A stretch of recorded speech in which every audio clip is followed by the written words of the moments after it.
Okay po. Budget hearing of the Committee on Finance, Budget, Approval and Maintenance is called resumed.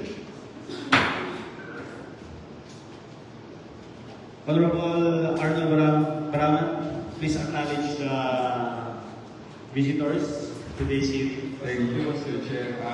Kasama rin natin today for the continuation of 20 barangays. The two barangay of Barangay Rio Grande and Barangay Silipin. We have with us the Apo Kapitan Rodrigo Pascual, kasama kanyang kagawad, si Kagawad Mayor Natan, kanyang treasurer, Realin, Kebuyen, and from Barangay Silipin, Apo Kapitan Medrano, Kagawad Asuncion, and Sir Rodel Reyes. At may bago pong SK Chair, kasama rin natin si Cristel Talosi, SK Chair Princess Javier, SK from Silipin, Joel Sagario, and SK Chair of Silipin, John Cerveza. Okay. So yun ang po, Mr. Chair. Thank you, Honorable Arnold Baraman. Sa continue po natin ng budget hearing, we acknowledge the Labinab Grande, Barangay Labinab Grande. Kasama po natin ang ating mahal na kapitan, our LMV, Cap Rodrigo Pascual. Cap, pwede mo na po simulan po yung budget presentation.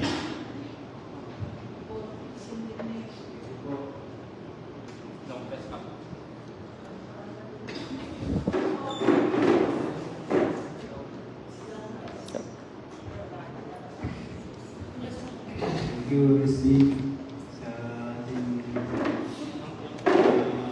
Vice Mayor, Atty. Arnold Especial, sir, sa mga magigiting na SD ng Bayan ng Mercedes, sa mga barangay officials nandito ngayon, SK,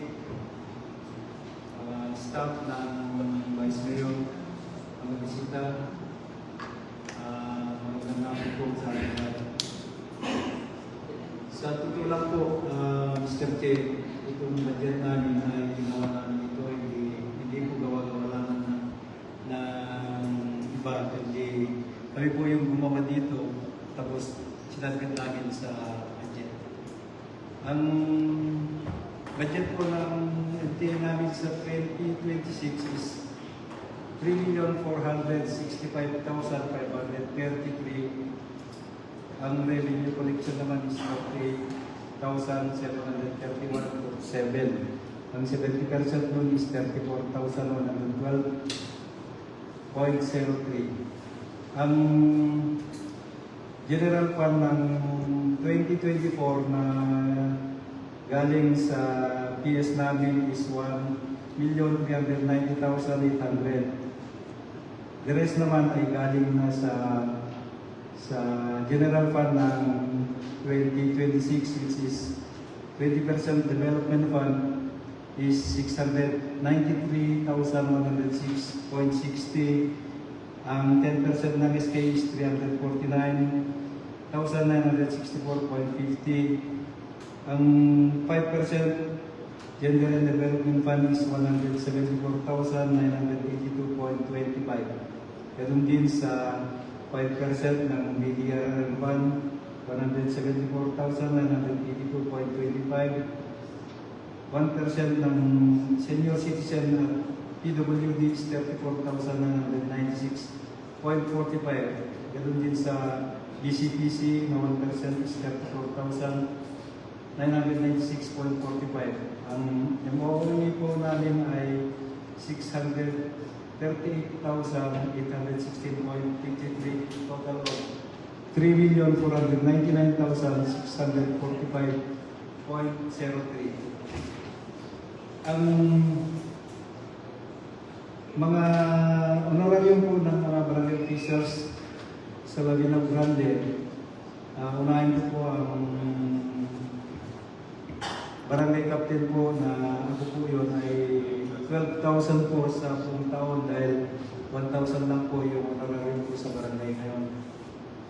Ang mga barangay kagawad naman, ang amount ng honorarium nila ng 12 months is 90,000. Ito na kagawad, treasurer, saka yung secretary. Pare-parehas yan po na 90,000 ang 12 months po nila.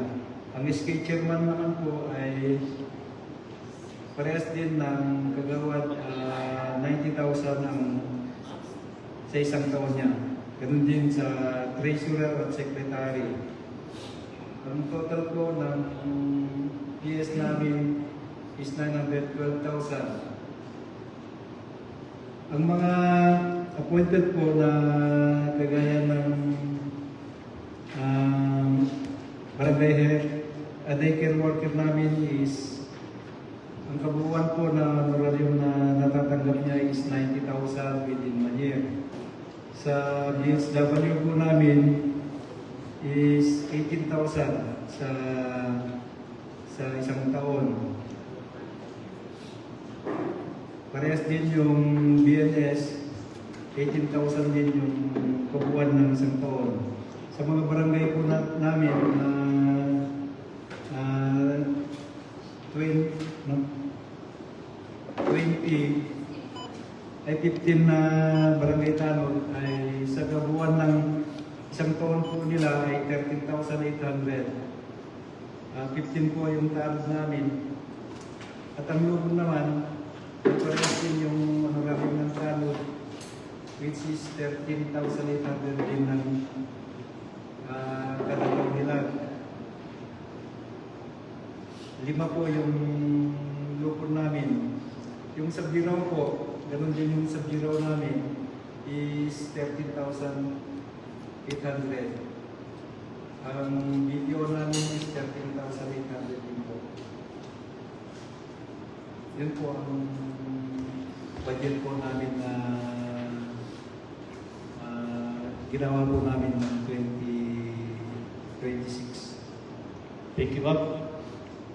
That is yung PS limitation po. Thank you. Malinis to at balanse naman po. Let's proceed to the 20% development cap.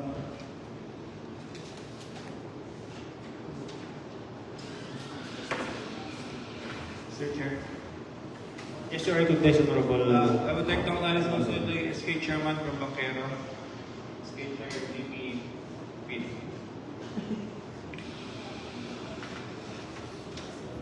Sa 20% po, nilan namin sa solar light is worth 300,000. Tapos yung sa rehabilitation o drainage canal naman is 93,106.60. Construction of 30 meters fence of community center is 150,000. Construction of Barangay Labinang Grande signage is 150,000. Total of 693,106.60. Thank you po, Apo Kap.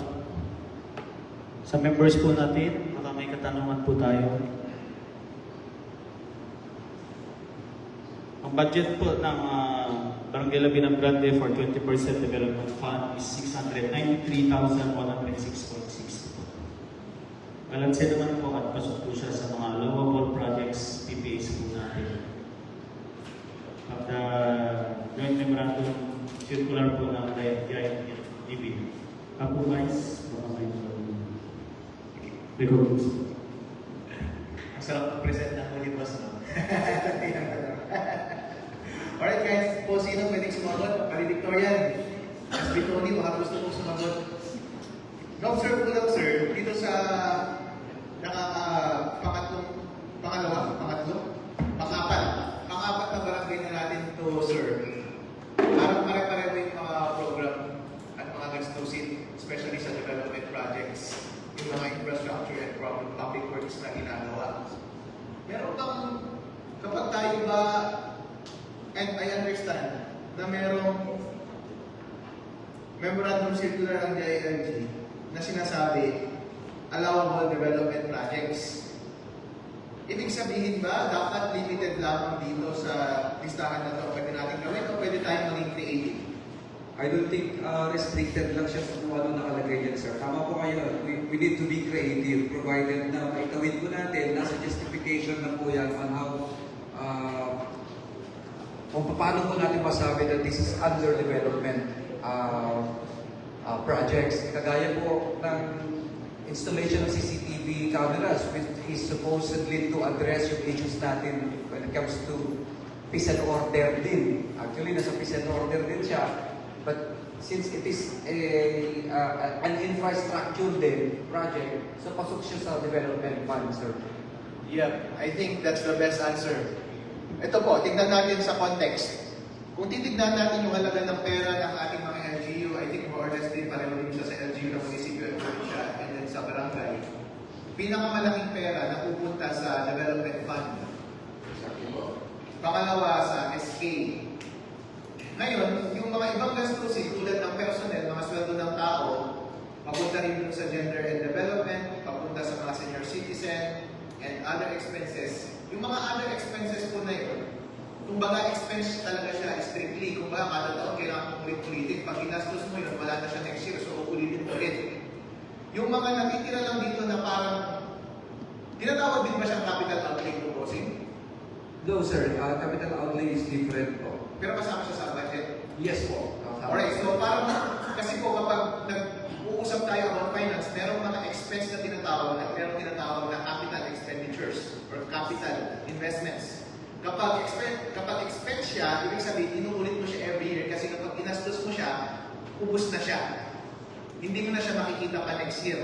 Tulad ng sweldo ng tao, tulad ng sweldo kapag nag-party ka, or ng mga events ng SK, events ng mga senior citizen, etc. etc.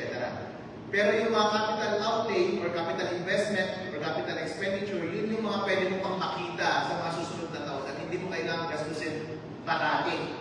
Investment talaga siya kasi kaya siya tinawag na investment kasi ang teorya is nag-invest ka para mag-produce mo siya ng mas malaking yaman. Kumbaga sa tao, yun dapat yung paglagyan mo ng pera dahil yun ang magpapayaman sa'yo. Hindi yung expense, kasi yung expense, yun yung nauubos ka agad, hindi yun yung magpapayaman sa'yo. Kumbaga, nagpapakasarap ka lang sa buhay. Kaya ang masarap kong tignan kapag tumitingin tayo ng mga ganitong budget, kapag merong mga meaningful na mga capital investments.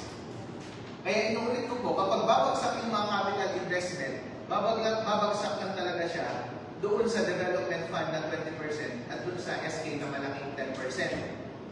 Ngayon po, ang problema, kapag tinanong natin ang sarili natin, okay, kung yung capital expenditures or capital expenses, yun pala ang pagpapayaman sa atin or yun pala yung mag-develop ng buhay natin, yun yung key para yumaman yung lipunan natin, hindi po ba? So dapat yun yung mga meaningful na mga investment. Ini-encourage ko po kayo na maging creative tayo dun sa mga capital investments natin. Na manggaling na paglalaanan natin ng ating kasaka ng 10% SK fund. Maging creative po kayo. Isipin niyo po yung gastusin na pwede ninyong magawa sa inyong lipunan para talaga umangat yung buhay ng tao doon sa barangay ninyo or sa jurisdiction ninyo. Ang nangyayari po kasi ngayon, kaya pala sa Philippine Gas Project pare-pareho, puro ba kasi may Projects po natin sa 20%. Opo, Mr. Kapitan, baka gusto mong sumagot since ikaw nakasala ngayon, meron pa Yes po. allowed. Nagkaroon na po ba ng pagkakataon na nagkaroon kayo ng audit observation memo na galing sa COA kung saan sinasabing disallowed yung isang implementation ninyo ng program? Wala. Wala pa. Wala pa naman. Good. Ibig sabihin kung gano'n, maayos siya, sir. Kung masyado lang po tayo mag-focus dito sa specific na mga items that can be charged sa ating 20%, gusto ko po kayong imbitahan na balikan po natin yung general policies po natin dito sa ating 20% utilization na sinasabing all development projects to be funded under the 20% shall contribute to the attainment of desirable socio-economic development and environmental management outcomes ng barangay at ng LGU and shall partake the nature of investment or capital expenditure. Kasi kung hahanapin lang natin dito sa mga specific na to, yung gusto natin i-program sa 20%, malilimitahan lang po talaga tayo sa kung ano gusto natin mangyari sa ating development fund. Tama po na maging creative din po tayo. Let's think outside the box. For sure, marami po na pwedeng lumabas na possible PPAs, Mr. Chair. Yes, that's what I want. Pero sa totoo lang po, nakaka-boring eh. Kung year in, year out, puro street light, puro barangay hall, puro fence, edi hanggang doon lang din ang development ng community natin. Try natin ng ibang bagay po para kada hearing natin, excited tayo sa mga bagong bagay. Kasi po kapag hindi natin babaguhin yung gastusin natin, yun pa rin ang ginagastos natin in the past years, huwag po tayo masyadong umasa na magbabago rin ang buhay ng mamamayan natin. Okay po? Sa mga tapos na po ng hearing, pwede niyo po pong baguhin at probinsya o munisipyo shall appropriate in its annual budget no less than 20% internal revenue allocation at all. Bahala po kayong maging creative. Kung ako po sa inyo, huwag niyo po masyadong sundin itong memorandum na to. I think policy-wise, it's not really prudent for them na magbigay ng ganito na guidelines kasi nagkakaroon ng misunderstanding at akala nila na constraint tayo na ito lang ang pwede natin gawin. Nasisira yung creativity natin. I-expand po natin ang wings natin para po mas magiging maganda yung development ng taong bayan. Trust me, kapag kayo po ay i-audit na ng COA o magsasabihan kayo ng DILG, sabihin ninyo, malayo naman akong magsaad ng aking mga development projects, mga capital expenditures, capital investment para sa ipauunan ng aking bayan. Hindi lamang limitado sa sinabi ng DILG. Pero din po, kailangan talaga natin maging dynamic and competitive. Kung baga sa totoong buhay, kung isa kang private enterprise, hindi talaga maganda na predictable ang future mo o predictable yung mga pwede mong gawin or kino-constrain ka. Kaya ka po, binoto ng tao dahil po nagbigay ka ng pag-asa sa kanila. Pag-asa na ibang buhay at mas magandang buhay kaysa sa buhay na meron sila ngayon. At ang daming paraan lamang para magawa yun ay hindi na natin gawin yung mga nakaraang investment at gawain na ginawa natin ng nakaraan. Ano po? Try po natin gumawa ng bagay-bagay talaga na bago para maging bago din ang standard ng ating buhay. Pero at any rate, sir, I appreciate maganda po so far yung mga hearings natin. Gusto ko lang makahanap ng creativity sa susunod. And something that will enliven and give life to our bodily fluids. Thank you po, Vice. Hopefully, by next year po, may makita po tayong bagong PPA po na kagaganda at kikita po tayo dito sa 20% development fund po. So, may mga katanungan pa po ng ating mga kasamahan. Kung wala na po, let's proceed to the 5% God Fund. Honorable Pascual.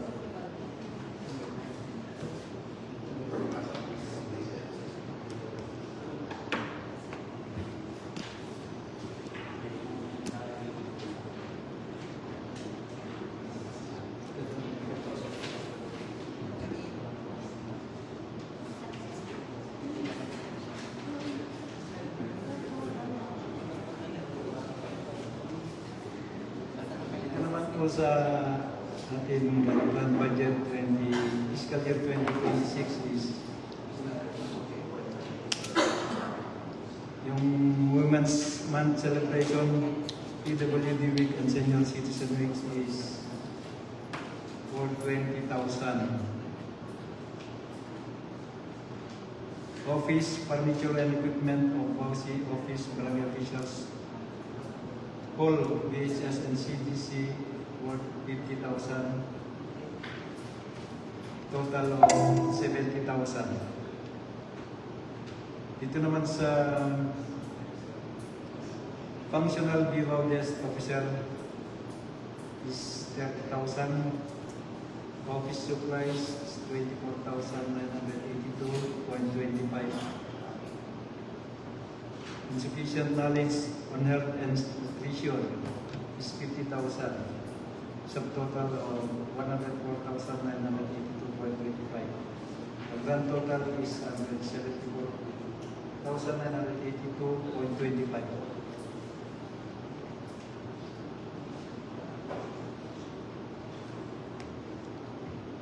Thank you po, Kap Pascual. May mga katanungan po ang ating kasamahan. Kung wala po, let's proceed to the 5% BDRRF fund amounting to 174,982.25 pesos. Honorable Pascual. Ito naman po sa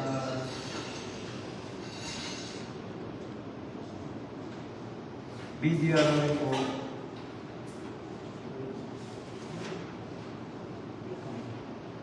sa QRF po or Quick Response Fund Relief is worth 52,494.68. Sa prevention and mitigation, like training and seminars regarding prevention and mitigation is 15,000. Conduct tree planting, bamboo and clearing of drainage is 10,000. Sa preparedness naman po, installation of CCTV is worth 57,487.87. Sa purchase of Megaphone, live vest, hard hat, and raincoat is 10,000. Ito naman sa response, establish or install warning sign to group 1 to 7 is worth 10,000. Procurement of medical supplies, 10,000. And ito naman sa recovery and rehabilitation, clearing and cleanup drive operation is 10,000.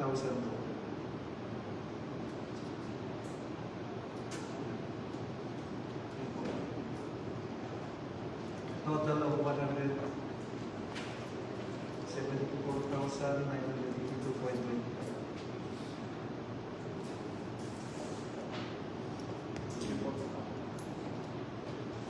Thank you, Apo Kap. Balanse naman po tayo sa PDR fund po ng Barangay Labina Fuerte. Honorable Salvador Apostol, kami. Thank you, Mr. Chair. Para halos ma-perfect na natin yung ating BDRRM plan, wala po ulit tayong community-based DRRM plan, Sir Pascual. Meron na po ba tayong community-based DRRM plan? Yung 3-year plan po? Ito po yung 3-year plan ng barangay pagdating sa disaster po. Kung saan kinukuha po natin yung year by year na plano po natin. Yes, sir. Meron po. So ito po ay galing sa BDRRM plan, CBDRRM plan. Gusto ko lang pong balikan ulit again doon sa prevention and mitigation. Wala po tayong pwedeng training. Training ng BDRRMC para po pag-usapan ang prevention and mitigation. Instead, pwede po natin siyang gawing IEC campaign, Information and Education Communication Campaign, na ginagawa po natin sa mga barangay para ma-inform po ang ating mga kabarangay sa maaaring idulot ng baha. So anong pwede natin gawin? Maglinis tayo, mag-declogging tayo ng lahat ng mga kanal po natin regularly. Yes po. Instead po na training, gawin po natin IEC campaign. And then wala po tayong training na pinaprovide sa prevention and mitigation, sir. IEC ka. Ayun, ginagawa. Kung okay lang po sa barangay na ganyan na magiging itsura po. And then the conduct of tree planting, bamboo and clearing of drainage. Okay, tama po yan. Check na po. Dito po sa preparedness natin, gusto natin mag-install ng CCTV. Pagdating po sa 20% development fund, nag-allocate din tayo ng installation ng CCTV. Yes po. Okay po. Ilang CCTV po ang pinoprogram natin sa 20% at ilan naman po dito sa ating DRRM? Hindi po ba ito Kasi kung hindi natin i-specify po, baka ang tingin po ng magre-review ng budget, mas mataas kaysa sa sangguniang bayan ay parang duplication po ito ng PPAs. Meron po kami binadget sa CCTV. 77,487. Dito naman sa rifle sa CCTV po. May CCTV din po ba tayo sa 20% development? Wala po. Okay. Kasi dito lang ako pala. Akala ko kasi sabi niyo kanina meron. Para lang po maliwanag, pwede naman po CCTV development project, specific lang po tayo sa aming lalagay, ilang piraso. Para kapag naglagay tayo ng same PPA under DRRM, alam din po natin kung saan ilalagay. At kung ilang piraso. So pasok na po tayo dyan. Procurement po ng megaphones. Sir Roger, pwede pakisum pa ng konti. Hard hat and raincoat. Yung hard hat, raincoat, isama na rin po natin ang gloves and goggles. Yun po yung pinaka-basic na PPE na pwede natin ibigay sa ating mga responders sa barangay. Goggles, hard hat, raincoat, and gloves. Ang tawag po dyan, para hindi na masyadong makalat ang ating dito sa description ay procurement of PPEs, basic PPEs, personal protective equipment para po sa mga responders po. Check na rin po tayo dyan. Establishment of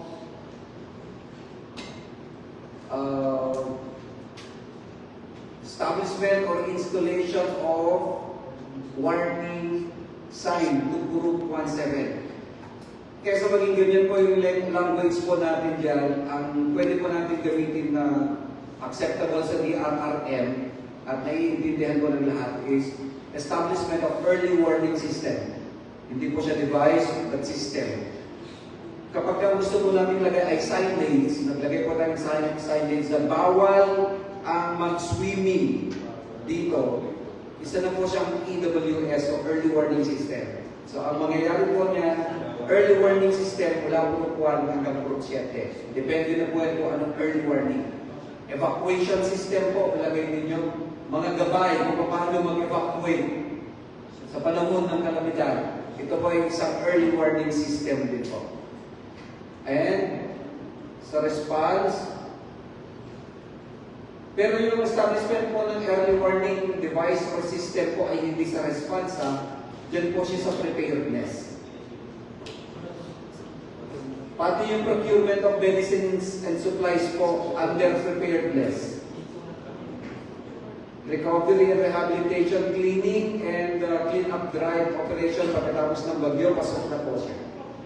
Ilipat lang po natin ng row yun at ng treasurer.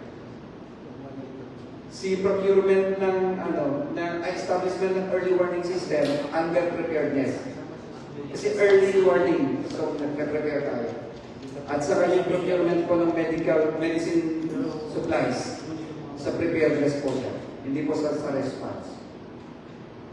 Isipin po natin sa response more on distribution of humanitarian assistance, distribution of relief goods ang mangyayari, conduct of psychosocial support, evacuation, ganun po ang mangyayari sa response po natin.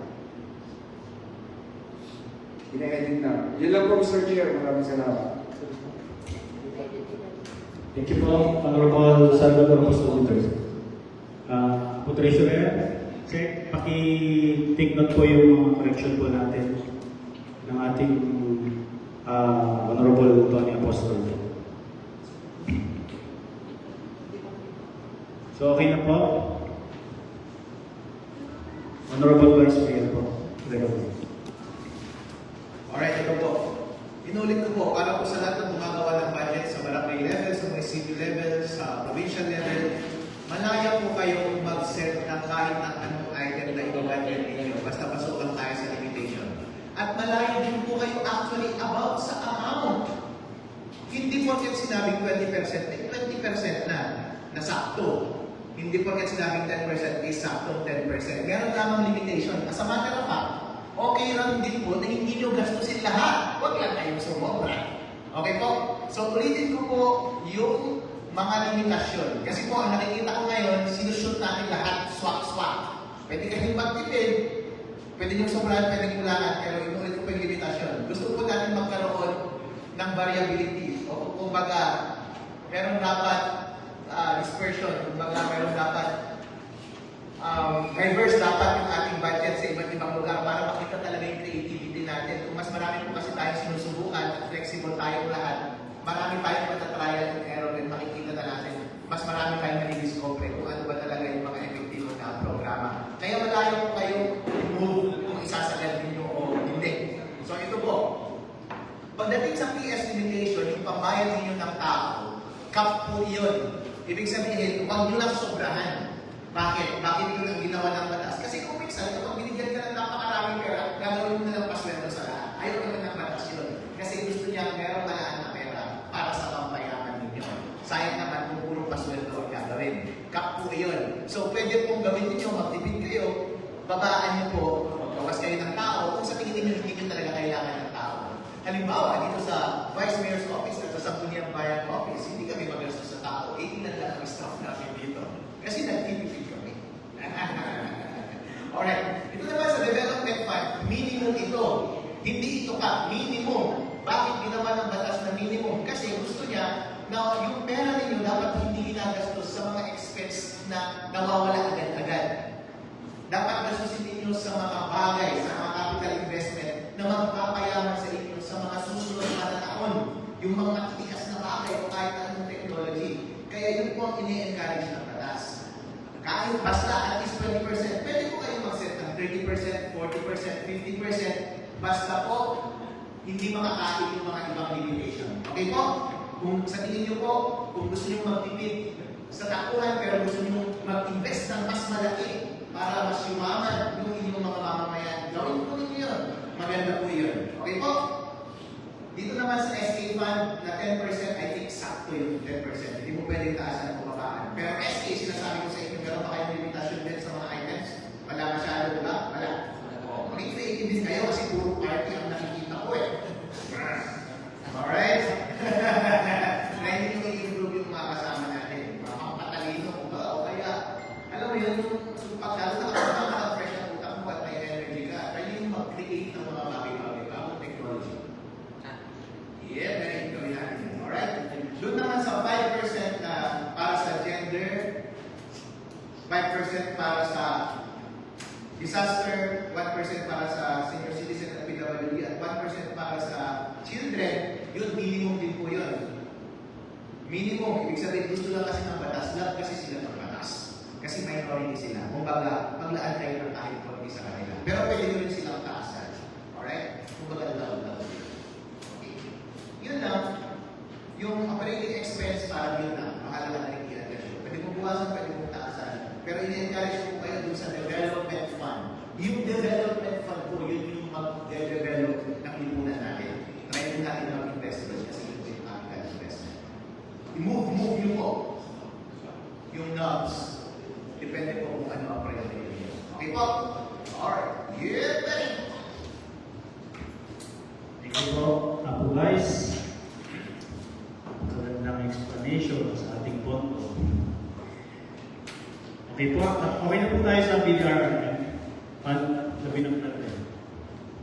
Let's proceed po sa ating 1% senior citizen and PWD. Honorable Pascual po.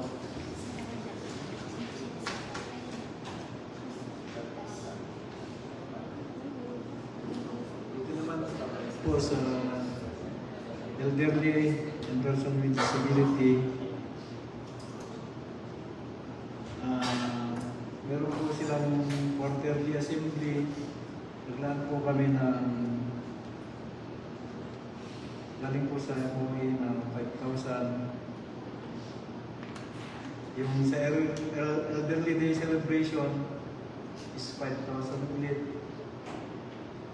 Medical assistance, healthy lifestyle, and age gracefully, 7,490.22. Saka sa PWD Medical Assistance and Healthy Lifestyle is 8,498.23.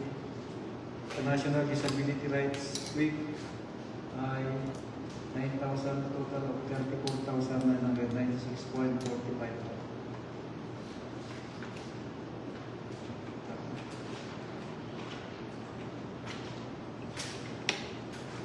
Magkano po yung pinagatian ni senior citizen sa PWD? Magkano po? Magkano po din? Yung hati po ni senior tsaka ni PWD? Ay 1% po yun, hati po sila bali na 4.5 Magkano po? is 34 divided by 2 po yun. 17 plus po. 17,498.225. Tama po ka. Sa PPA 123 yun po si senior citizen, tama po ba? Yung nilaan niyo po na program yun. Yes po, yes. Okay po. Thank you po, Kap. Sa ating pong Gabinang Grande, 1% senior and PWD balance naman po. So, let's proceed po sa ating 1% BCPC po fund. Honorable Pascual. Barangay Council for the Protection of Children. Dito naman po sa Barangay Council for the Protection of Children or BCPC is capacity development of BCPC service provider is worth 12,000. Transportation allowance, attending meeting is 3,000. Improvement of daycare center is 10,000. Implementation of ECCD, supplied and materials, parent orientation, biennium lead, parent effectiveness service is 4,200. Updating data bank for children is 5,000. Support CICL, CNSP is 3,000. Dito naman sa holding of the following activities: Nutrition Month, Children's Month celebration, Christmas program, Moving Up, Family Week, Oral Health Month, Daycare Week celebration is worth 2,296.45. A total of 34,996.45. Thank you po, Apo Kap. For the 1% BCPC po, balance naman po ang Barangay Gabinang Grande. For the MOE po, magkano po yung MOE nyo, Apo Kapitan?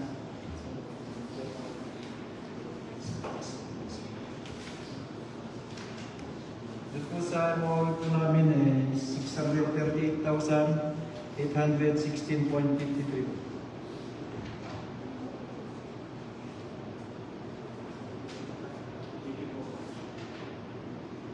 Thank you po, Kap. 638,816.43 MOE, Barangay Gabinang Grande. Ayun po, punta po tayo sa 10% escape lang po ng Barangay Gabinang Grande. You are recognized, Honorable Camille Cayete po.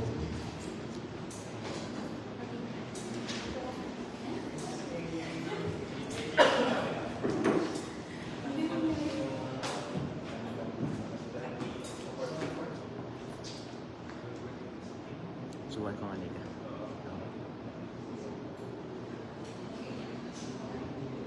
Go SK Camille. Ba't magulo? Ha? Ano to? Oh, normal zoom to. Panurin mamaya ni Camille yan sa live. Go ahead, go ahead. Go ahead, go. Sinusubukan ko lang tong ano natin, baka pwedeng mag-improve. Nakakalito kasi sa live eh. Ayan,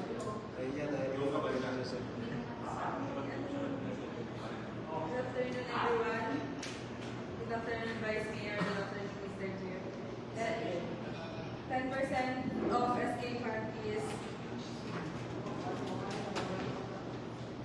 General Administration Program. SK Federation annual dues is 15,000. Speak closer to the mic, please. 15,000. Utility fund 675. Traveling expense is 5,000. Total of 20,675. Naka-auto ba siya? Personal services. Pwede bang i-cancel yung auto? Of SK official, Ha? 6,000 Ganyan. Ang monthly nila is 800, then ang year nila Hindi is ako mahirapan. 9,600. Total of 86,400. Kung gusto mo mag-naayos. Capability building, SB training and seminar, 52,494. Check ko lang ng galaw. Hindi ba pwede tanggalin yan? Then, Youth Development and Power Program. Under health is Paano tanggalin yung galaw na galaw na nag-auto na galaw? Under education is connect to education, 30,000. Digital learn plus, Ah, ito. 25,000. Procurement of office supplies, Pag pinindot ko 5,000. yun, ano ibig sabihin? Distribution of school supplies is 15,000. Total. Education.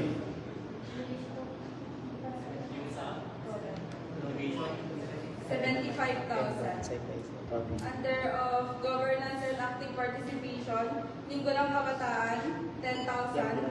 Construction of FTP board, 5,000. KK Assembly meeting is 2,340. Ano to lahat? Total mo na agad yung participation. Socio-cultural activities and programs, 7,000. 24,340.30.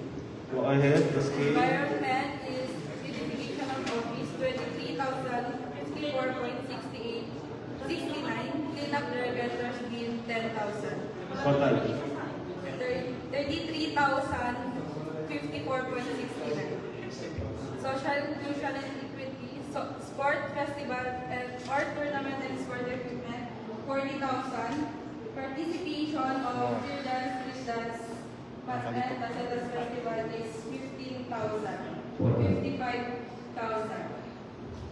Total youth development empowerment is 190,394.80. Okay, balance po tayo. Sa ano lang SK, balik po tayo dito sa may General Administration. Sa personal services na lang. Paki-summarize po si Honorary na. Ang monthly po nila is 800 pesos and ang yearly po nila is 9,600. Yung sa'yo po. Separate po sa Magkano po yung honorary? 6 to Tapos ang annual,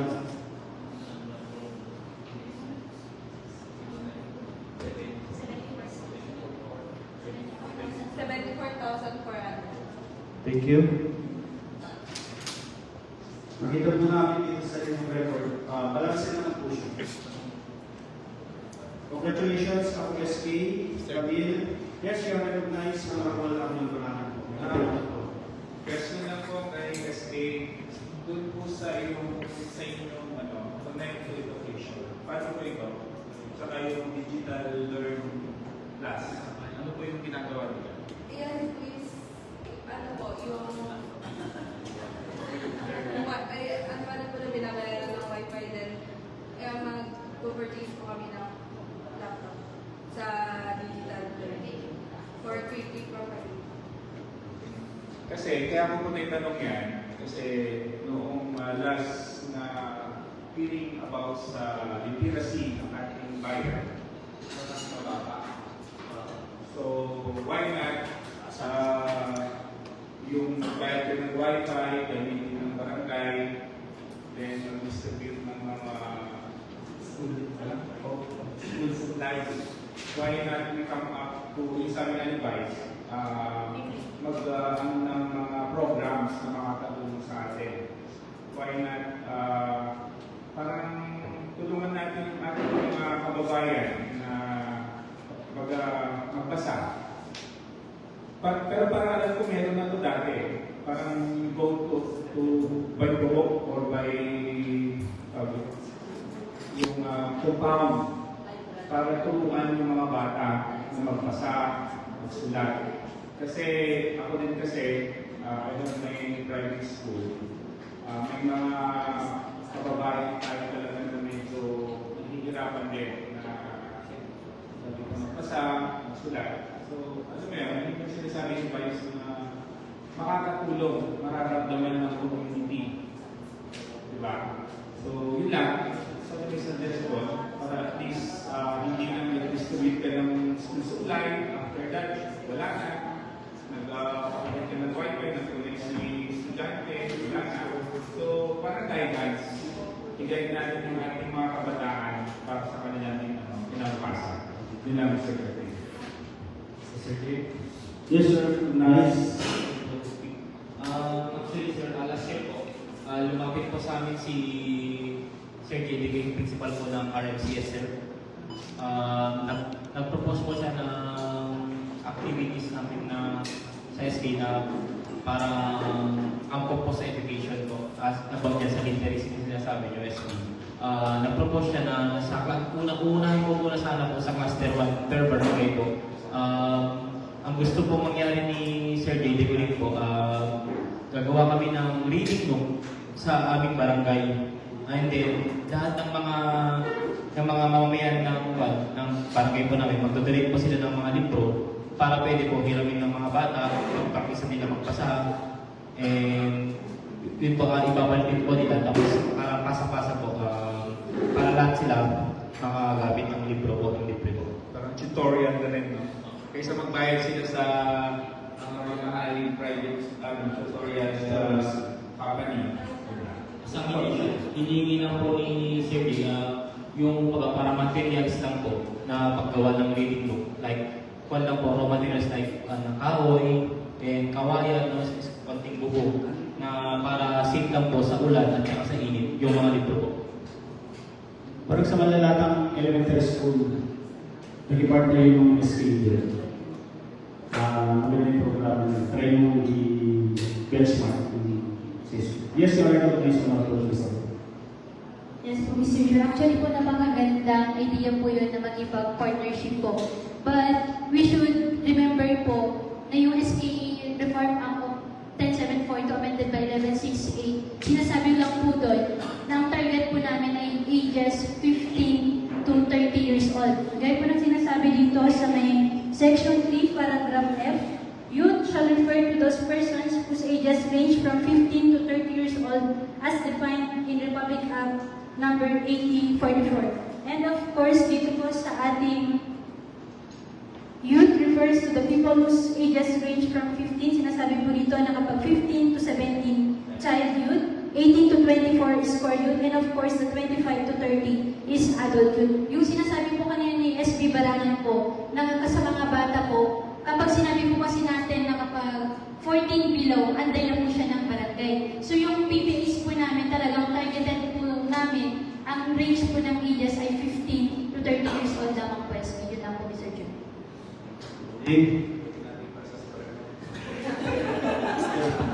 Thank you, Honorable Axel.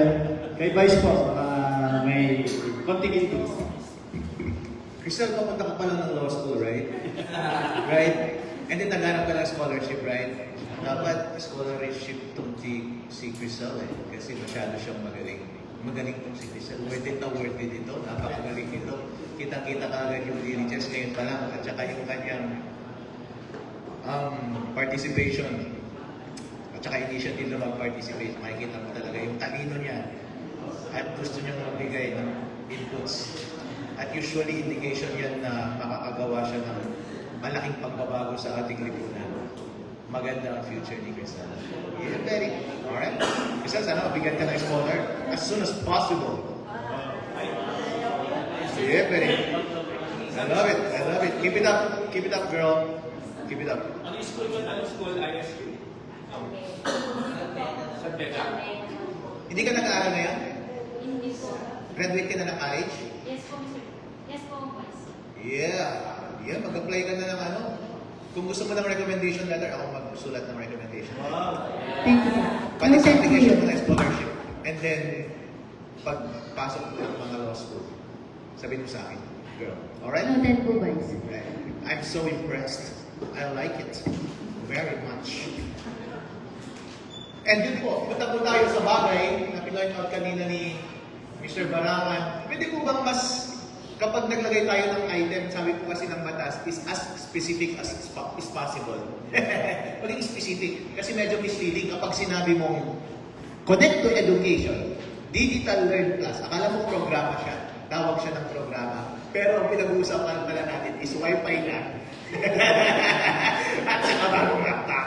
Okay? Pwede nyo ilagay dyan is Wi-Fi, tapos i-close and open nyo na lang siguro yung programa under which siya papasok. Para hindi siya misleading. Para diretso ka agad. Nagkakaintindihan tayo agad. At saka, o kaya laptop for the digital learning class program. Pwede. At least nakalan natin as specific as possible. Tama po? Ganun po. Ganun din po dapat lahat ng ibang items. Yeah, very. Alright. Thank you, Apo Vice. Crisel, gawin mo na habang maaga. Baka magbago isip ni Atty. Harold, ha? Thank you po, Apo Vice, sa inyong inputs. Sa ating pong barangay SK Fund, okay na po. Congratulations, SK Camille Gadiente ang barangay Labinang Grande. Palakpakan po natin. Sa ating pong barangay captain, congratulations po. Explain po ng maayos. May mga correction po kami, lalo-lalo na po sa BDRRM fund po natin. Pakitake note na lang po. At pasend po, pakibigay po ulit yung copy niyo po. Na-print niyo na po. Maraming salamat po sa ating Treasurer Rhea Kibuyen, Kagawad Mirnatan, Kagawad Kailang apat, SK Camille. Congratulations po sa ating barangay Labinang Grande sa malinis na explanation po ng budget po ninyo. So, let's go to the next barangay po. Barangay Sinipil.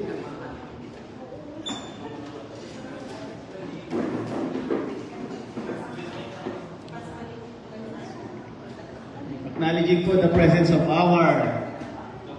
the most pinakamagandang babae sa tingin ni SB Tony Apostol. Ang kabiyak ng puso ni SB Tony, Ma'am Aisha, ang napakagandang Ma'am Aisha Apostol. Tayo po kayo, ma'am, para makita po kayo ng Reds, alaman Reds, sana makita niyo.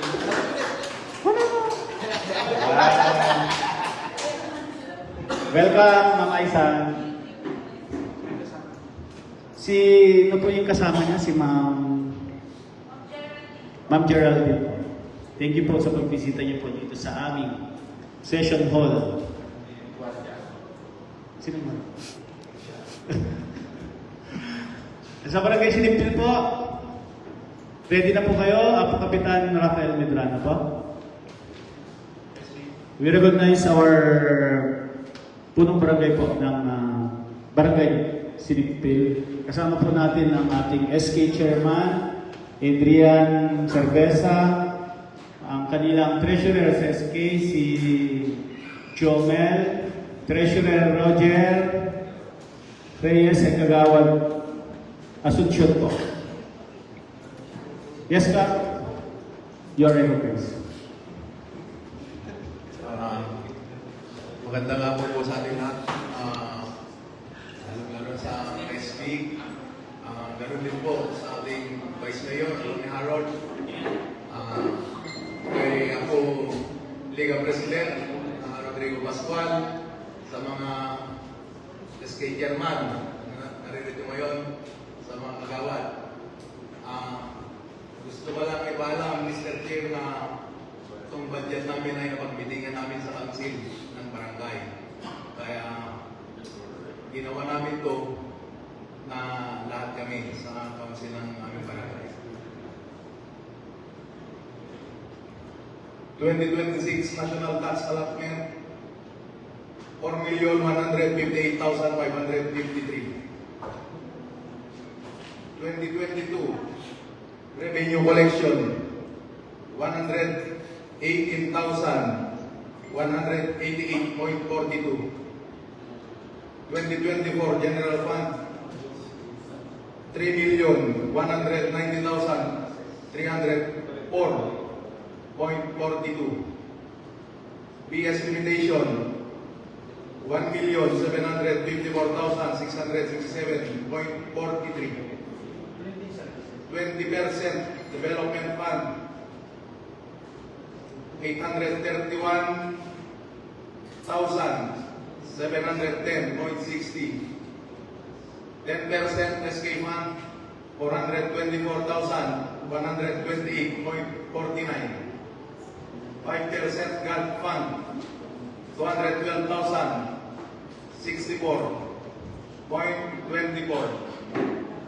5% BDRRM Fund, 212,064.24. 1% Senior Citizen and PWD, 42,412.85. 1% BCPC, 42,412.85. MOOE, 721,824.19. Total 4,241,284.89.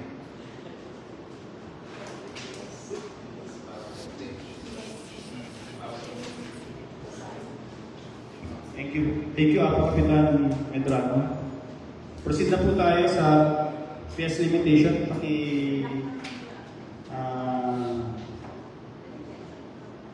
Explain po ang presentation ng PS. PS limitation, Mr. Chair, ay ginawa namin sa 2024 General Fund. Ang 55% ko, punong barangay, 126,000. Isang taon ko yun, Mr. Chair. Barangay Kagawad, 90,000. SK Chairman, 90,000. Secretary, 90,000. Treasurer, 90,000. Barangay Daycare Worker, 90,000. DHW, 38,400. BNS, 38,400. Barangay Tanod, 1,200. 1,400 po sa Chief. Lupon, 1,000. Barangay Utility, 16,800. 1,400. Mr. Chair. Magkano po? Apo. Total of 1,116,000. Mr. Chair.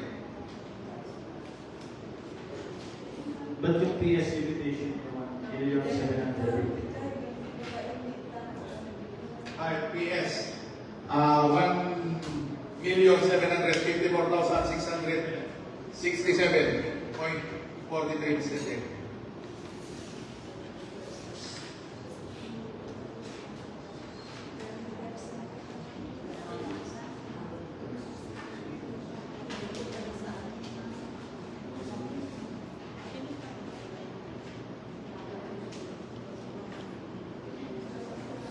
Total po, 1,754,000.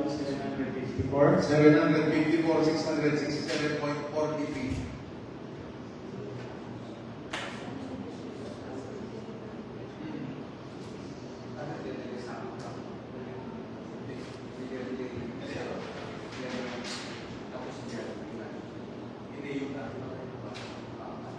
figure po dito sa Wikipedia, 1,722,000.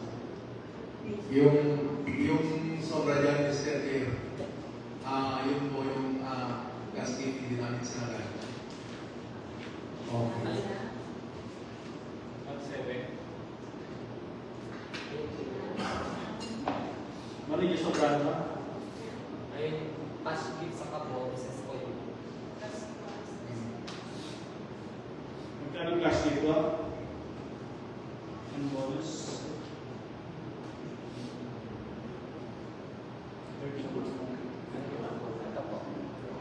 21,667.4. Plus bonus na 11,000. Plus bonus na 11,000. sakto. 11,000. Tama, balance po. Okay, so, balance po tayo sa PS limitation. Let's proceed to the 20% development fund, amounting to 831,710.60. 20% development fund, fiscal year 2026. Solar panel for power supply, 200,000. Construction of concrete fence of daycare center, 100,000. Road concreting, Purok 5 and 6, 137,710.60. Construction of drainage canal, 185,000. Put up one set of dug well and recondition of 2 dug well with 2 sets of material, 209,000. Total 831,710.60. Okay, thank you, Doc. Balance naman po tayo, 831,710.60. Baka may katanungan po ang ating mga kasamahan sa konseho. Wala po. Let's proceed to the 5% GAD fund. Honorable Petran.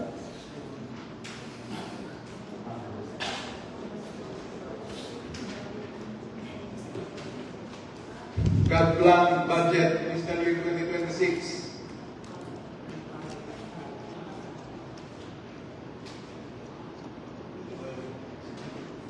Insufficiency of the amount of honorary provided to Libao, BNS, and Barangay Population Worker, 75,000. Functional Libao Desk Officer, 36,000. Functional of Barangay Population Worker, 14,400. Gender-based training, discrimination and scholarship program, 50,000.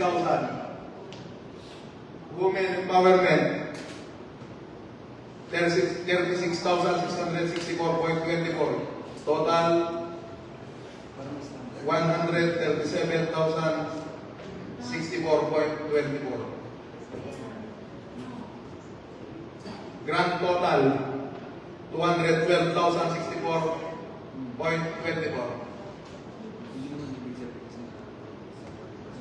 Thank you, Apka. Sa GAD fund po, balance naman po tayo. 212,064.24 pesos. So let's proceed to the BDRRM fund, amounting to 212,064.24 pesos. BDRRM Fund, fiscal year 2026.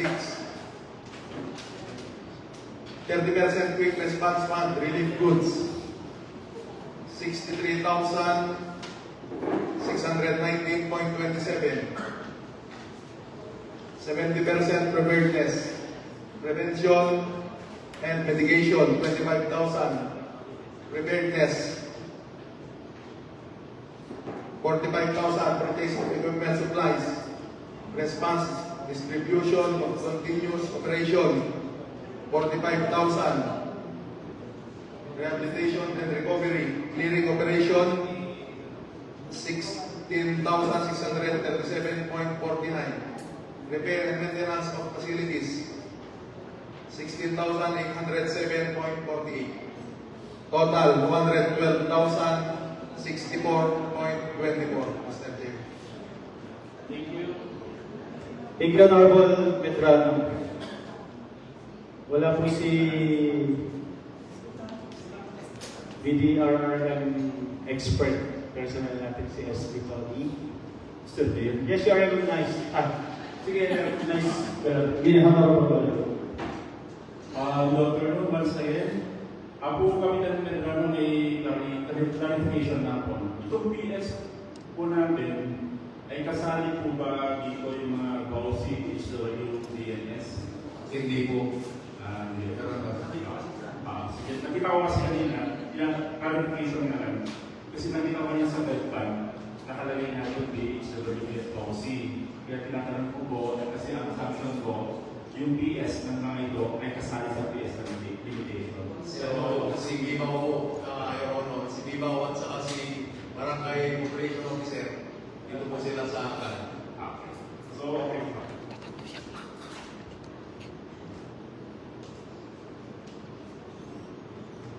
Honorable Apostol po, baka may correction or mga tayo sa BDRRM. Thank you, Mr. Chair. I request Sir Roger para i-zoom ng konti.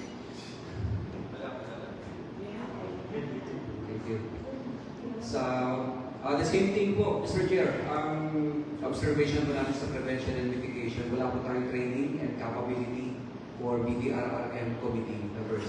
Palitan po natin itong pwede lang po ng information and education campaign. Okay. IEC sa community to, hindi po siya IEC para sa BDRRMC. Pagdating sa preparedness at isang PPA lang po tayo, procurement ng equipment supplies. Kailangan po natin maging specific anong klaseng equipment supply po. Megaphone. Okay. Sir Roger, baliktad na lang po, yung objective po natin ay makabili ng megaphone, ladder, coat, flashlight, yung mga PPE po yan.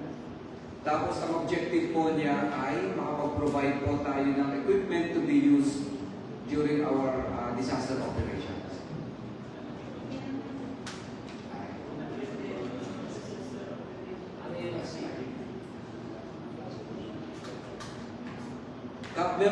Wala po tayong identified na PPA para sa stockpiling of medicines and distribution ng relief goods. Pagdating po ng calamity at hindi po natin ma-release yung quick response fund, wala po tayong nagbibigay ng immediate relief sa mga affected families.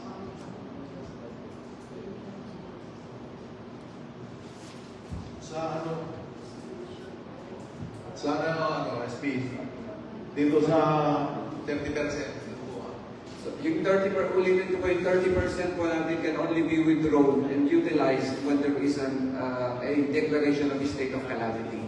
Halimbawa po signal number 2 at wala pong declaration of state of calamity, pero meron po tayong evacuees, kailangan po natin silang bigyan ng immediate relief. Saan po natin kukunin cap?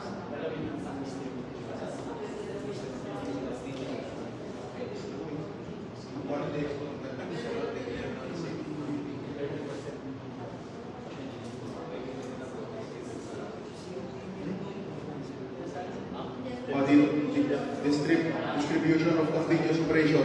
Pwede na dito, SP? Distribution, sige po. Pag-iwin din po natin yung description po natin. Distribution of continuous operation. Ang operation po natin ay mag-distribute ng relief goods. Response. Distribution. Okay, magkano binadyan po natin sa response? Distribution of relief goods, either food or non-food items na ibibigay po natin. Magkano binadyan natin, Cap? 45,000 SP. Okay po. Will it be sufficient po para kahit pa paano meron tayong stockpile na 150 packs?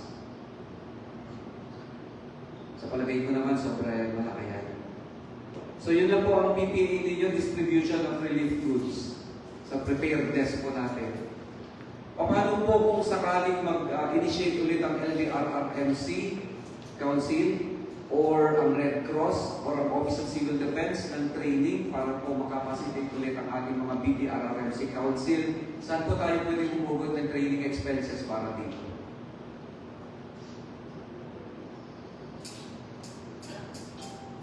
Training and capability of PDRRM. Sa 70% speak. Yes, sa 70% pa rin po. I suggest po maglagay pa rin po tayo sa preparedness ng provision ng, mag-provide po tayo, mag-allocate tayo ng funding for training and capacity building ng lahat ng PDRRMC at ng emergency response team sa barangay. Yan lang may dadagdag ko dyan, Paheng. And pagdating sa rehabilitation and recovery, tama na po tayo sa clearing operation and repair and maintenance of damaged facilities after the typhoon. Yun lang, Mr. Chair, okay na po siya. Thank you, Honorable Salvador Pastor. Lagi ko pong sinasabi, pag-take note na lang po ating Secretary President po yung mga nabago sa ating BDRRM. So, sa 212,064.24, balanse naman po tayo for our 5% BDRRM fund. So, let's proceed to the 1% senior citizen and PWD fund.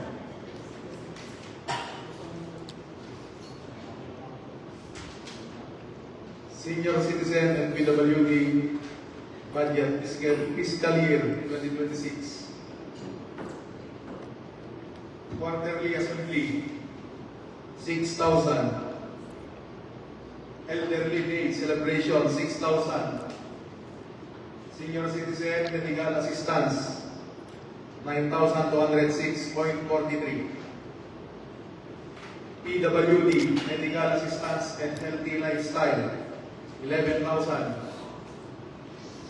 National Disability Rights Week 10,206.42. Total 42,412.85. Thank you po, Kap. Bali, magkano po yung pag-aakilan? Nagman mo na 21,206.42, Mr. Chair. So, PPA 1 to 3 para kay senior citizen and PPA 4 and 5 para kay PWD. Yes, Mr. Chair. Balanse po ng senior citizen at PWD para po ng kay CHS. So, let's proceed po sa ating BCPC fund na 1%. BCPC for fiscal year 2026, capacity development of BCPC service provider 15,000. Transportation allowance attending meeting 2,412.85. Improvement of daycare center 12,000. Implementation of ECCD, supplies and materials, parent orientation, Bayanihan Bulilit, parent effectiveness service 5,500. Updating data bank for children 1,000. Support CICL, CAR CNSP 3,000.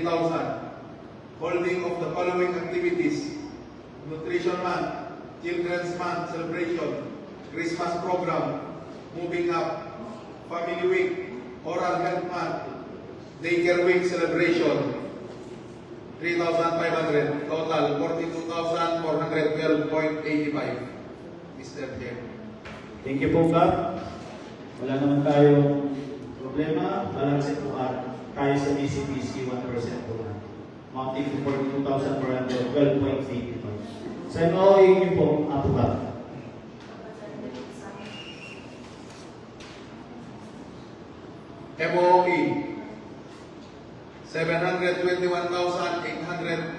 24.19 SB. Thank you, Apo Kapitan Pedrano.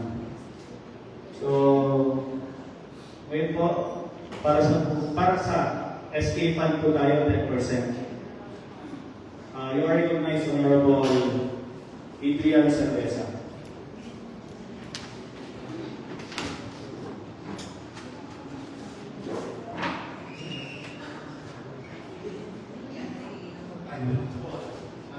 Good afternoon po sa ating lahat.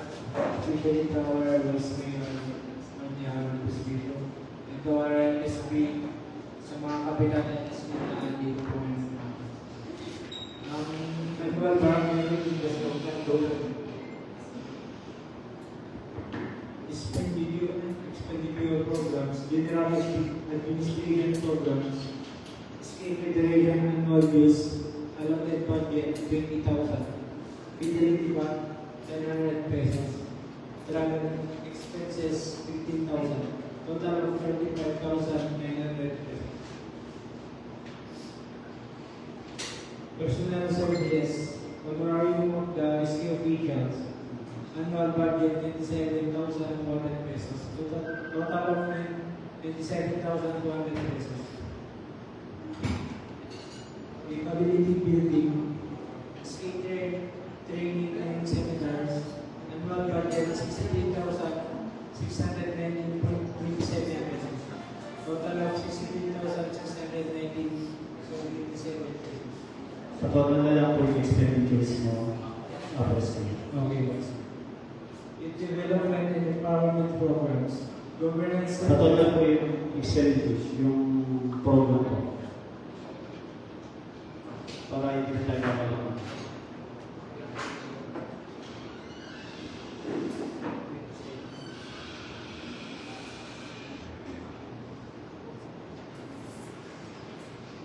Bale, 196,719.27 pesos. Thank you, Apostle. Ano yun?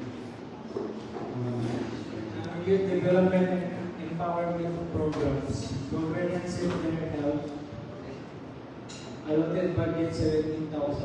Governance center, education supplies, high school supplies, 44,409.50 pesos.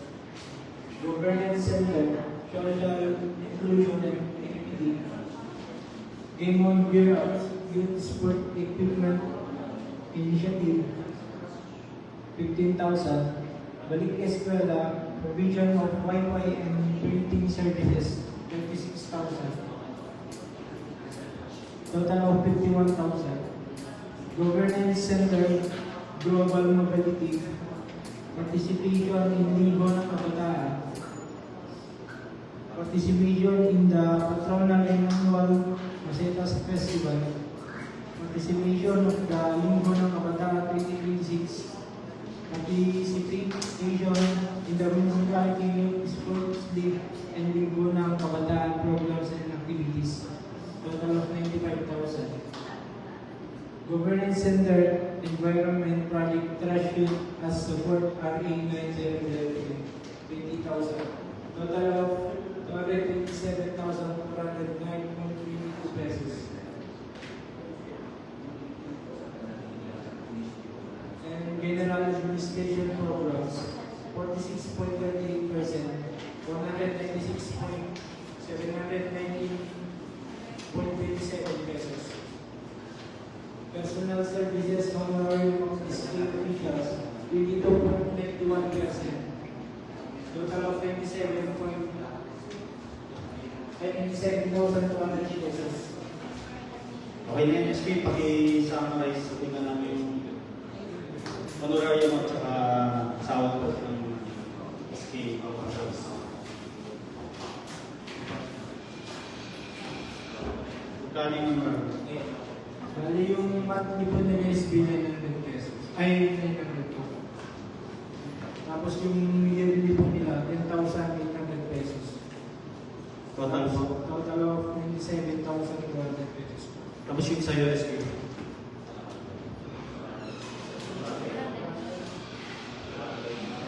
Ano ti monthly? Sahod mo?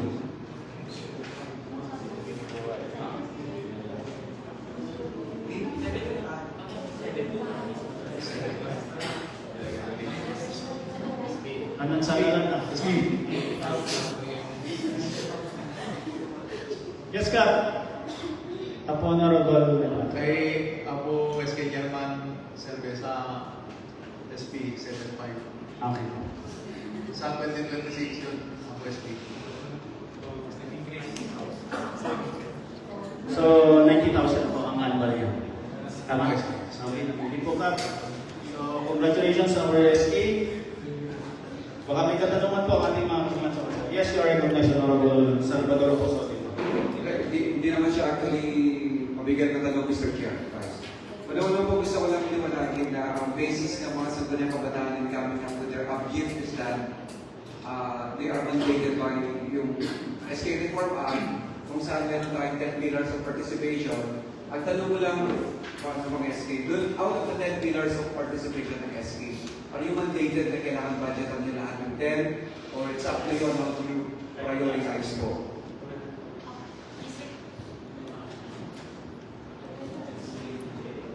Based on the SK fund po, binabudgetan lang po namin according to prioritization, Mr. Chair. Okay, good. Kasi kung mapapansin po natin, napaka-creative na mga SK po natin, napaka-unique na kanilang mga abir.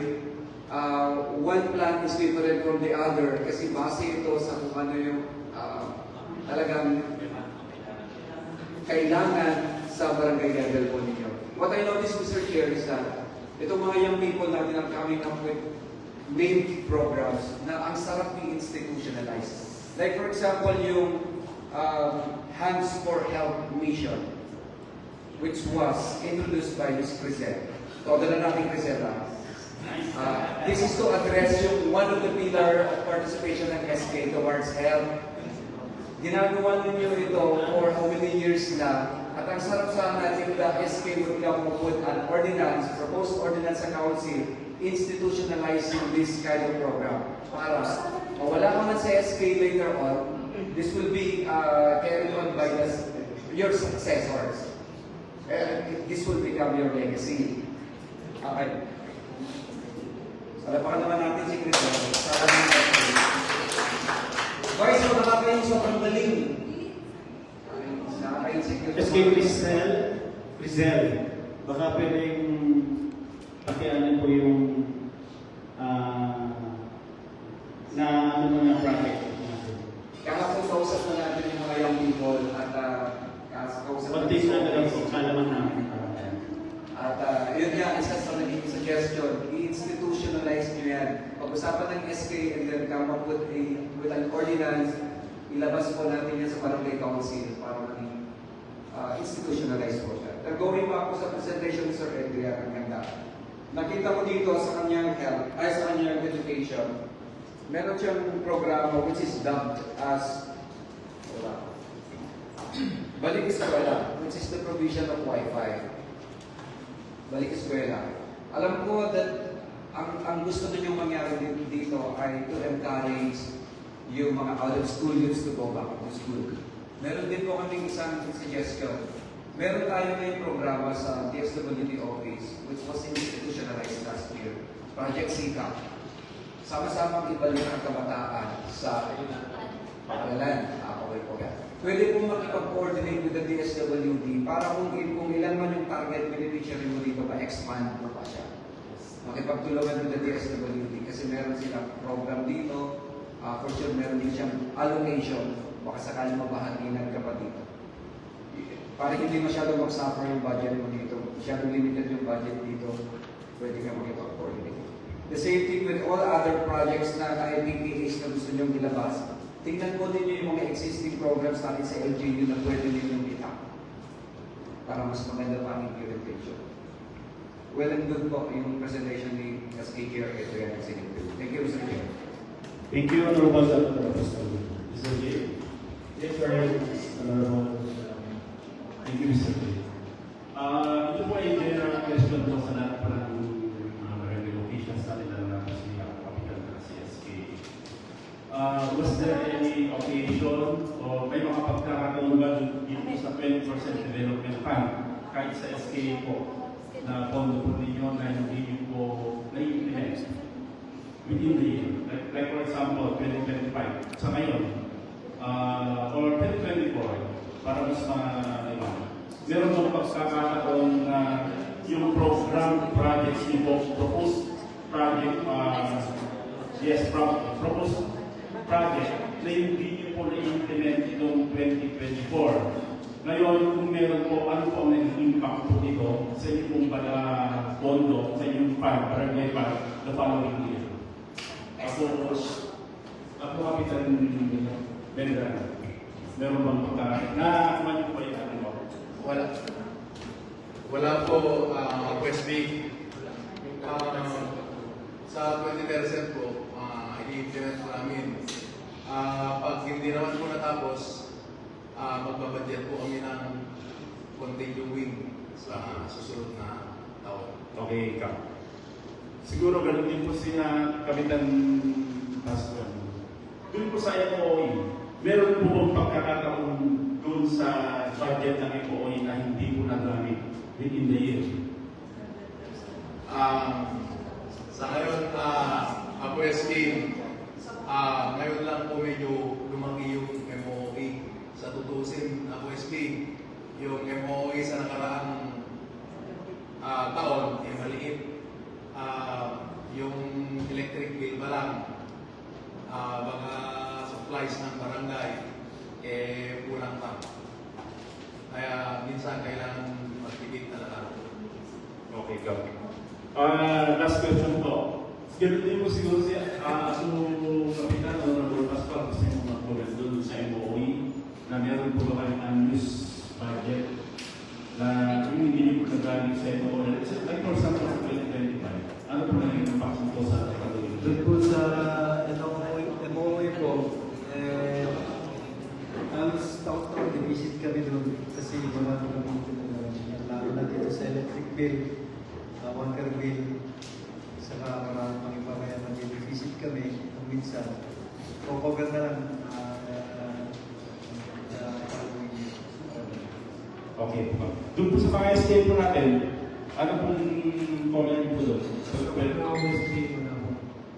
Nagagamit po lahat yung mga budgeters. Ngayon,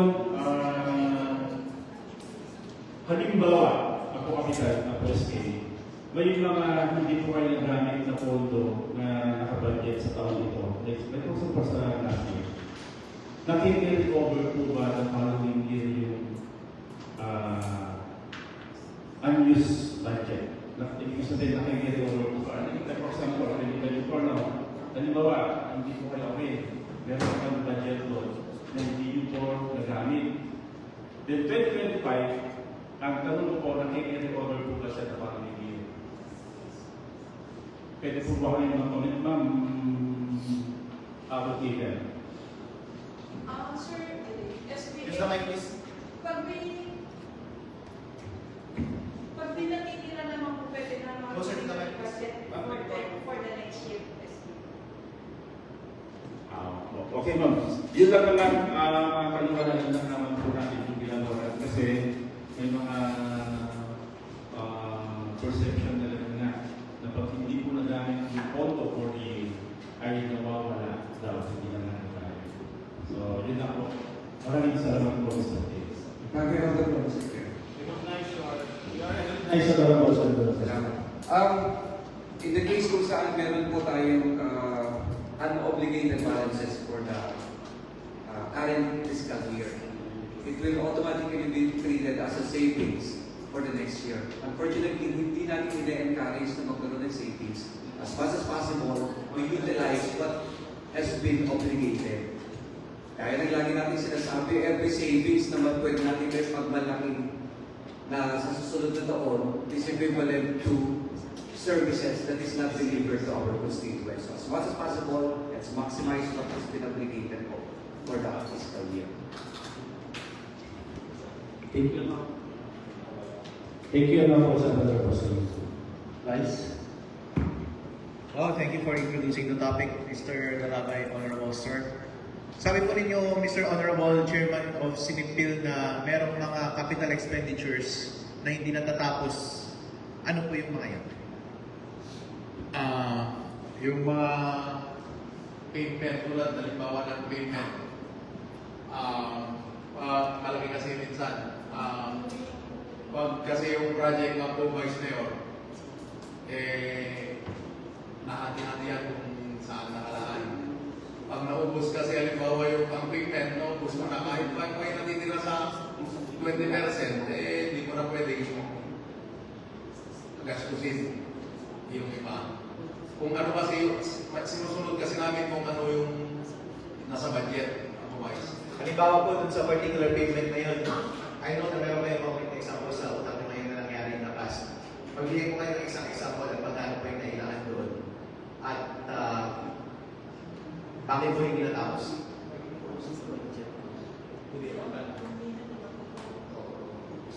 Yung sa Proxy ko, Apo Vice, naglagay kami ng equipment doon. Hindi namin natapos. Tapos pag may session kami, ini-estimate namin kung magkano pa yung halaga na kakailanganin upang may pasok namin sa budget. Magkano po yung budget na nakalakad doon? Originally? Original, sa buong payment, Opo. mga nasa 100 to 120. Pag sinabi po natin na 200K, halimbawa, ang nakalaan doon sa payment na yun, hindi ba dapat, kaya nga po tinawag na budget, dapat sapat yun para matapos yung payment? Hindi ko kasi pwedeng tapusin na Vice kasi pag ipasok natin yung 100K, kailangan natin mag-bidding kasi sa barangay ng 49,000 na po. Wow, nalito ako doon Maki-explain, please. Kung ang pagkakailitin mo kapag naglaan ka ng 200,000 para sa isang item, ang expected po ay yun yung pagkagastos mo for that item for the year at matatapos siyang for the year. Ay, so, maki-explain mo kung bakit tayo nag-reward mo. Hindi po. Halimbawa po, 49,000. Sa susunod na buwan, yun na naman po. Tapos pag kinulang, kasi hindi naman po natin alam kung hanggang saan. Halimbawa yung 100,000 na po Vice, hindi natin alam kung gaano kalaki yung mapupuntahan doon. Depende sa presyo ng semento, bakal, buhangin. Pagka naubos na po natin yung 100,000 at may natitira pa, yun po ang tinatalakay sa session, i-estimate kung pagkano pa ang kailanganin para sa continuing. Alright. Well, thank you so much sa explanation, Honorable Captain. I think meron tayong deficiency doon in practice. I think uniform naman ito sa lahat. Hindi lang sa barangay nyo and I think sa maraming agency at sa maraming barangay, I think nangyayari din po sa bansa natin. Kaya naman po tinawag na budget. At kaya rin required na specific dapat yung project, specific yung scope, at specific yung budget kasi alam natin kung magkano ang magagastos mo doon for that year to complete it for the year. Hindi natin tsatsambahan as we go along. Tama po ba? Tapos yung 100,000 halimbawa Apo Vice, andun na lahat, pati labor. Opo. Yun po ang sinasabi ko. Kaya po natin sinasabing budget ay para hindi tayo makulang at hindi po tayo sumobra. Kapag binibigyan natin yung sweldo natin sa misis natin, di ba sinasabi natin, i-budget mo yan Ibig sabihin, pagkasahin mo sakto, walang kulang, walang labis, at matutupad dapat yung pinaglaanan ng budget. Hindi po ba, sir? Sa amin kasi sa aming barangay, pag ganyan na nagbabudget kami Apo Vice, lahat ng kagawad, sa lahat ng puro, tinatanong namin kung anong kinakailanganin nila sa puro nila. At nilalaanan namin para lahat ng puro may project kami. Opo. O, ganito po ang gawin natin, sir. Next time. Kaya po siya tinawag na budget ay para predictable yung gastusin natin next year. At predictable yung accomplishments natin next year. In the ideal sense, dapat makomplete siya within that budget.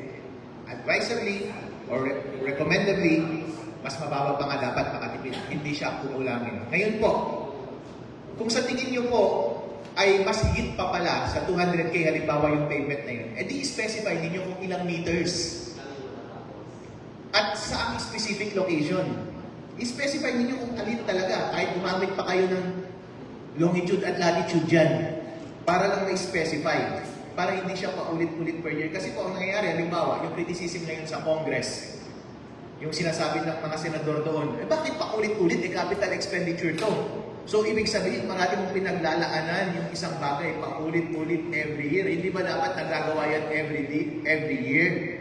So, ibig sabihin, kapag hindi natin ginawa yung ganun, merong space para, hindi pangalanan ko na lang ganito every year, meron tayong space para maging dishonest doon sa pinagpaggastos natin ng pera. Hindi ko po kayo na-accuse, hindi ko rin na-accuse yung iba. Pero I think, lahat tayo, as a practice, I think deficient tayo doon. Ang gawin natin, kapag nag-budget tayo, precisely, i-determine natin kung magkano talaga ang gagastusin to accomplish that project next year. And i-specify mo kung aling part ng project. Halimbawa, kapag gumagawa sila ng palengke, o kahit anong infrastructure, meron silang tinatawag na phase 1 or phase 2 or phase 3. Yun po ang explanation nila. Pero even at that, gusto ko mas specific pa rin yung phase 1, phase 2, and phase 3 para hindi pa ulit-ulit. So my suggestion is, kapag mag-itemize kayo ng budget, halimbawa pavement, i-specify ninyo kung gaano kahaba at saan mismo and sakto dapat yung budget. Para at the end of the year, makita natin kung tama ba yung paggastos ninyo or magaling pa kayo, nakatipid pa kayo. Pero po kapag kinulang kayo, medyo bawas po yun sa performance ninyo. Para next year, hindi na natin ulitin. Para ang gagawin natin, ibang segment naman. Tama po? Ganun po dapat para hindi pa ulit-ulit. Kapag pa ulit-ulit po na ganyan na practice, bilang auditor, hindi ko po i-approve yan. Kasi po, lugar po yan para ma-misappropriate yung pera. I think ginagawa nila sa Congress yan. Kaya kapag tinitignan mo yung general appropriation, bakit parating may flood control dito sa Turon? 50 million every year. Nangyayari yan for how many years na? Pare-pareho bang project? Kaya last time nung nag-hearing tayo dito sa flood control, sinasabi niya ibang segment. Mas maganda sana kung ma-specify para ma-isolate natin kung sino yung problema at sino yung magaling mag-perform kung na-accomplish niya yung specific project na yun within the budget. Okay po? Ganun po tayo mag-budget. Kaya before po natin ilista yung item, i-specify natin yung kaya natin i-solve for the next year. Huwag po tayong maging quixotic. Huwag tayo masyadong ambisyoso na hindi natin kaya. Dapat realistic kung kaya lang natin i-accomplish. And mag-canvas na po tayo as accurately as we can. I-estimate na natin kung magkano talaga ang magagastos natin in actuality. At yun yung ilaan natin na pera. Para at the end of the year, kapag hindi natapos, bagsak ang performance. Kapag natapos, very good. At kung may savings pa, mas very good para may ilaman sa ibang budget. Kaya I think, ilagay natin ito sa findings natin, Mr. Chair, yung ganung practice, huwag natin gawing practice na general yung pag-specify ng item, especially sa capital expenditure. Kapag ginawa mo kasi yan every year, pareho payment, kaya pinapansin ni Honorable Marangin kanina, bakit puro street light every year? Ibig sabihin, every street light, parating yun parati. Tapos pag i-explain, pagtatanungin na, ibang segment po yan, ibang segment. Yun nga po, hindi po magandang practice na hindi specific. And then, parating lagpas, parating kulang. Hindi po maganda yung ganung practice. So next time po, gawin natin yun. And I think, kung meron pang opportunity kayo, sir, na i-correct ninyo yung budget ninyo, gawin nyo po yun. And sa mga nag-hearing kaninang umaga, kung nakikinig kayo ngayon, i-advise na po natin yung mga taga-munisipyo ngayon, yung mga tumutulong sa kanila, ganun po ang gawin natin. Para next year, pag re-reviewin natin yan, makikita po natin ng mas maayos. At meron talagang accountability kung good performance or bad performance. And yun, maganda po. Thank you so much, Renisio. And thank you so much din, sir, sa honesty ninyo and candor ninyo sa pag-present sa amin ng totoong practice ninyo. And para makatch natin yan every time, gawin natin yan sa mga susunod na hearing, ilagay natin yan sa recommendation. At huliin natin yan every time. Yeah, buddy. Thank you so much, sir. Thank you, Apo Vice Mayor Attorney Harold. You are recognized, Honorable Member. Pero ngayon na Apo Vice, wala na kaming continuing sa 2026. Sambol lang yung payment, pero sa 2026, wala na po kaming continuing. Tapos na po yun. Thank you po, Apo Honorable Member. Yes, you are recognized, Honorable Galaro. Thank you, Mr. Chair. Since tunggal po natin yung kaisipan ng ating Vice Mayor regarding po sa 20% development plan, na hindi po tayo nakabibig lang yung sa mga proyekto, kundi yung mga programa na nagbibigay ng investment o pagkakakitaan ng ating barangay. So, ang ginagawa po ng Committee on Appropriation ay upang i-review ang inyong proposed budget, then nagbibigay po tayo ng gabay naman o recommendation para lalo po natin mapabuti at magpaganda ang pagseservisyo po natin sa bawat barangay at bawat sa atin. So, siguro, yun, tama mo yung sabi ni ako, Vice Mayor, meron pa kayong mga naiisip na mga programa. Baka may mga naiisip si ako, Vice Mayor, na pwede din i-recommend sa inyo kung ano po yung pwede yung kumita. Pwede rin po kayo magdalo sa kanya siguro. So, yun lang po, Mr. Chair. Maraming salamat po sa presensya ng ating mga buong barangays. Si Apo Bookkeeper sa kanya pong masipag na pagkabay sa aking sa mga barangay officials. Thank you, Apo Honorable Galaro. Thank you, Apo Honorable Galaro. Mga kasama po natin, baka may suggestion po kayo. So, guys. Alright, thank you so much sa maayos na pagkakatakbo ng hearing today, Mr. Chairman ng committee. Ang dahil po nating natutunan at maraming salamat din po sa ating mga kapitan at sa inyong mga tauhan sa pagpunta ngayong araw na ito. Ang dami natin natutunan lahat at marami tayong improvement na magagawa. I think pwede rin natin gawan, sir, Chairman ng committee, kung gusto ninyong gawan ng ordinansa, yung requirement na maging specific tayo sa mga items ng budget para may accountability, mas malinaw yung accountability para hindi maulit yung naobserbahan ni Honorable Richard Gomez na paulit-ulit na street light permit. Kasi kung puro payment permit, parang hindi lang ubusan yung payment. Mas maganda po kung specific talaga para may accountability kung natapos o hindi. Marami tayong natututunan. Yeah, very good. At saka yung sa Wi-Fi na project, mamaya, maganda po yung Wi-Fi na project, pero pwede po bang i-blacklist ninyo yung pag-visit ng porn at saka paggawa ng paglaro ng online games, ML? Feeling ko maaabuso po yun. Maaabuso yun. Pwede po, kasi kayo po yung administrator ng router, i-blacklist nyo na lang po yung mga ganong website, porn at saka online games. Thank you, Apo Vice. Ayan po, marami din po kaming natutunan sa iyo, Apo Vice Mayor Attorney Harold Restoration. So, kung wala na po, congratulations po sa Barangay Silipil at Barangay Laguna Grande. Napaka-gandang explanation, napakalinis. At sana po, yung pag-exchange po natin ng ideas, magawa po natin. Maraming salamat po. God bless. Budget hearing of Committee of Budget, Finance, Approval, and Maintenance is now adjourned.